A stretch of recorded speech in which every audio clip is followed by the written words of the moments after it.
It was a busy third quarter for NASA's Exploration Systems Division. The first liquid hydrogen tank barrel segment for the core stage of America's new Deep Space Launch Vehicle was recently completed at the Vertical Weld Center at NASA's Michoud Assembly Facility in New Orleans. The segment is considered a confidence barrel segment because it validates that the Vertical Weld Center is working the way it should. When all segments are complete, the 212-foot core stage will be assembled in the Vertical Assembly Center, now under construction. In August, a 31-inch scale model of the SLS Core Stage B2 test stand was successfully tested in a wind tunnel. The actual B2 test stand, located at NASA's Stennis Space Center in Mississippi, was originally built to test Saturn rocket stages. The stand is being renovated to enable testing of the SLS core stage. The core stage with 4 RS-25 rocket engines will be installed on the B2 stand for propellant fill and drain testing and 2 hot fire tests in late 2016 and early 2017. In August, the largest 3D printed rocket engine component ever built by NASA, an injector, was tested during an engine firing that generated a record 20,000 pounds of thrust. 3D printed parts have the potential to drastically reduce the time and cost of producing future flight engine components. In September, the Orion Stage Adapter diaphragm arrived at the Marshall Space Flight Center to undergo pressurized testing before being integrated with the spacecraft's stage adapter, certifying it for flight conditions. The component is an integral part of the stage adapter that will connect Orion to a Delta IV Heavy rocket for NASA's Exploration Flight Test 1 in 2014.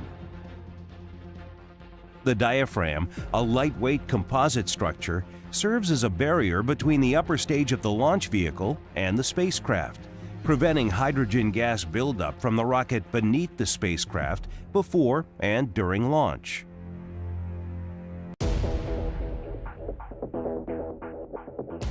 At the Kennedy Space Center in Florida, one of the launch pads at Launch Complex 39 is undergoing extensive upgrades to support the agency's 21st century space launch objectives.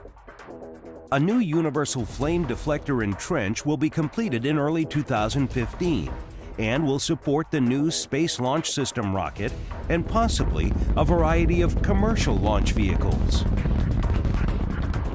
For more than a year, NASA's Crawler Transporter, CT-2, has been undergoing a major tune-up in KSC's Vehicle Assembly Building. The crawler modifications are designed to enable the vehicle to transport heavier launch vehicles, including SLS, to the pad. Once the roller bearing work on half the crawler is completed, it will be prepared for a test rollout scheduled for January 2014.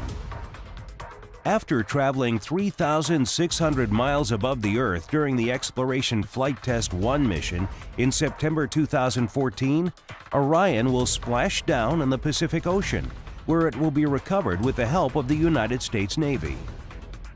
In August, with the Navy's USS Arlington stationed against its pier in Virginia, divers in small boats led the test capsule to the flooded well deck of the ship.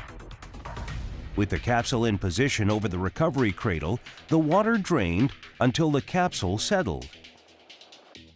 Navy divers prepared for the recovery test in Norfolk by training in the 6.2 million-gallon pool at NASA's Neutral Buoyancy Lab near the Johnson Space Center in Houston.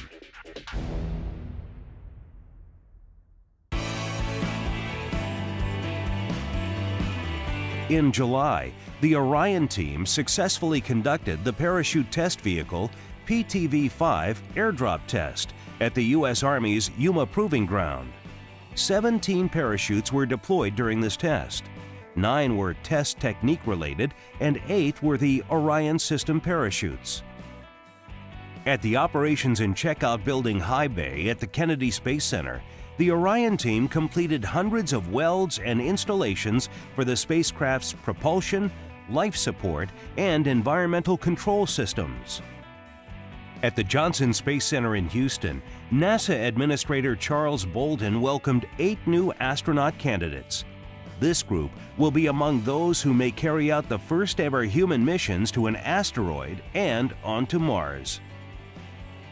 In October, recorded Orion telemetry was successfully transmitted between the Mission Control Center in Houston and the White Sands Communication Facility in New Mexico.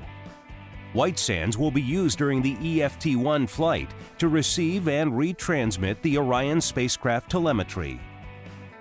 In late September, NASA astronauts Rick Linehan and Mike Foreman tried out a prototype display and control system inside an Orion spacecraft mock-up at Johnson Space Center during an Orion ascent simulation.